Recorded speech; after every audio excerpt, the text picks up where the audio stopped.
Raise your hand if you've ordered something online and then you got it in the mail and it was nothing like you thought it was going to be in person, and then you didn't return it because it was either going to be too hard, too complicated, or really not worth it.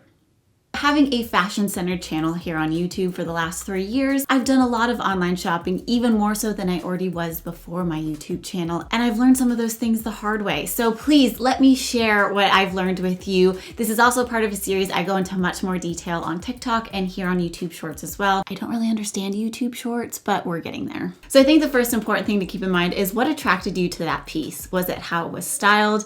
Is it the color? Is it the fabric? But particularly how it was styled, because it was styled very specifically. It was styled for a particular look, whether that be a trendy look or a classy look. It was styled for that particular model, which means that model also has a body type, which in general, they tend to be more proportional, taller, you know, most of the stereotypes. But we're also seeing more different kinds of models and different kinds of body types. But if you're initially attracted to how something looks on the model, it might be because it's looking proportional on her. If everything that she's wearing is really balanced and works really well with her skin tone and her hair and how it's styled and the background, all of that together in one pretty proportional package can make it look like it's the perfect item, because our eyes are attracted to things that are unbalanced, that are proportional. And so I think that's where a lot of frustration comes from, is because we see these pretty pictures that are mathematically proportional, but when they go on our bodies and we don't have perfectly proportioned bodies, then it looks different and it doesn't look as proportional. So I always try to ask myself, do I like this because I think it's going to look good on me? Do I like it because of the style? Or am I liking this just because it looks really good on her? This next one might not need to be said, but I feel like it does need to be said, so I'm saying it.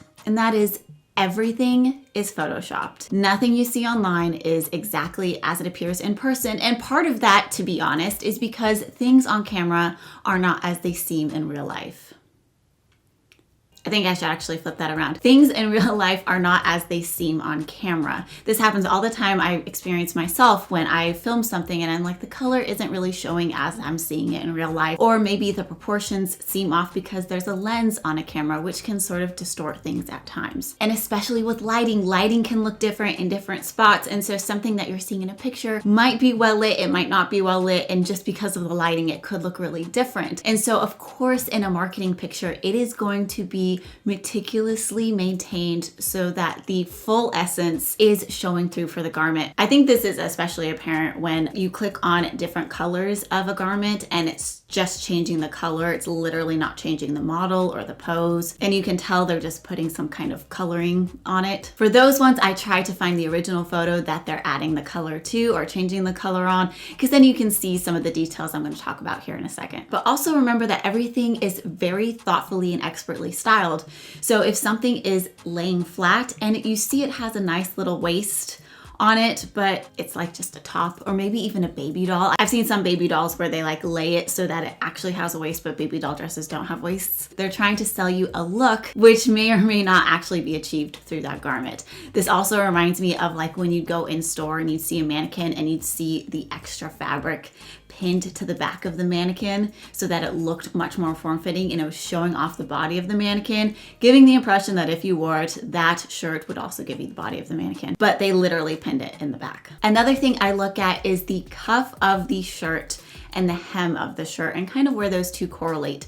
This is especially helpful with long sleeve tops because you can see maybe how long the top is based off of the long sleeve. But if it's a short sleeve too, you can kind of see where it's meant to be.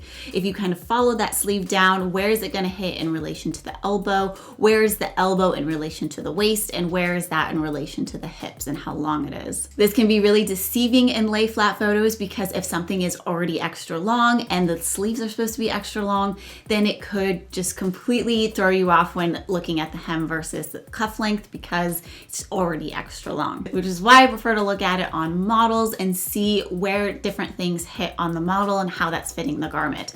So some of the key areas I look at are her elbows and her wrists and where that's lining up on her hips and waist. Sometimes you see models and their wrist lines up perfectly with the top of their inseam, and mine doesn't. And so that's something I have to keep in mind when using my body as a measuring stick and comparing it to hers. Not that either one is good or bad, it's just they're two different bodies, they're two different measuring sticks, and so those are things I have to keep in mind proportionally. If you can, look at the review images and post-review images. We all appreciate them on Amazon. Lulu's is a website that I love because they will put people's measurements on them as well. It's really easy. Look at those review images. Look at how that garment is looking on a person that is not specifically a model, who's not being specifically marketed or styled in a certain way. That will give you a much truer, like in real life, in the wild sense of what that garment is going to do. But again, that's not always an option. If it's there, please use it. But if it's not, the rest of this video is going to be really helpful. This next tip is one of my favorites. It's one I realized I've been sitting on for a very long time, and that is that I look at the folds of clothing. How does it fold? Where does it fold? What do those folds look like? Are they stiff? Are they thick? Are they thin? Are there a lot of them? Are there just a few of them? Looking at how something is actually folding when the model is styling it, because they don't always just stand there, which is sometimes helpful and sometimes not. Like, I want to see how the product moves, but I also want to see what it's just going to look like in its most basic form. So in those movement shots, I want to see how it folds. Is it looking oversized on her?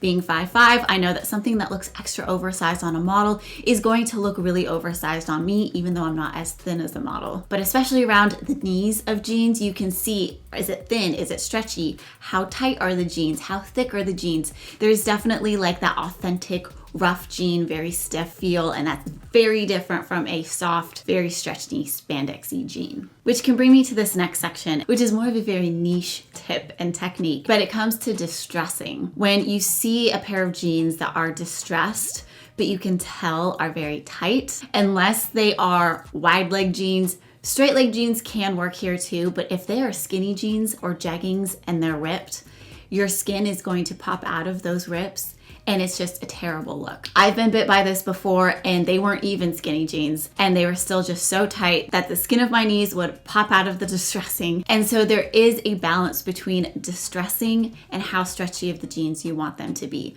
I really like stretchy, comfortable jeans, but when there's some distressing, I want some structure in it, and I don't want them to be just completely suctioned to my body. So one thing that's really helpful for me is to identify the model's body type. I will try to decide if she has a long neck or a short neck. Maybe she's proportional, maybe she has a slightly longer torso, and they're styling in a way to make her look more proportional with high-rise jeans. Where are her arms falling? How long are her legs? One common thing I see a lot is open toe shoes with pretty much any kind of outfit, because it lengthens the leg. And a lot of models actually can have a slightly longer torso, because that's how you can get a lot of space in there, which can thin you out a little bit more. And then they just pair it with some higher rise jeans and some open toe shoes, and their legs look super long. And also take in how the model is standing. Do they have their toe pointed to the side to add a little extra length? Are they pulling a garment down to make something look a little bit more proportional? The way that they're posing could disrupt your perception of their body, so just start to take notice of that. One question I've started getting is, what do you do about lay flat only photos? Because then you don't have a model to go off of. And to be honest, I will rarely buy something online that is only lay flat photos unless it's from a trusted brand that I know. As much as I love shopping, I try to just keep to a few different brands. In general, it's really helpful to know how a brand works and get to know it really well. Do you typically run small or big in their sizing? What are the fabrics they tend to use? Lay flats can also be really deceiving, as I talked about earlier, because they can be styled in a certain way that makes it look like there's a waist when there's not. And putting a waist on a garment makes it much more attractive to the buyer, thinking that they're gonna have a waist in that garment. I do break a lot of this stuff down in a lot more detail on TikTok and occasionally here on YouTube Shorts, so make sure you're subscribed. Thank you so much for watching, and I can't wait to see you in my next video. Bye.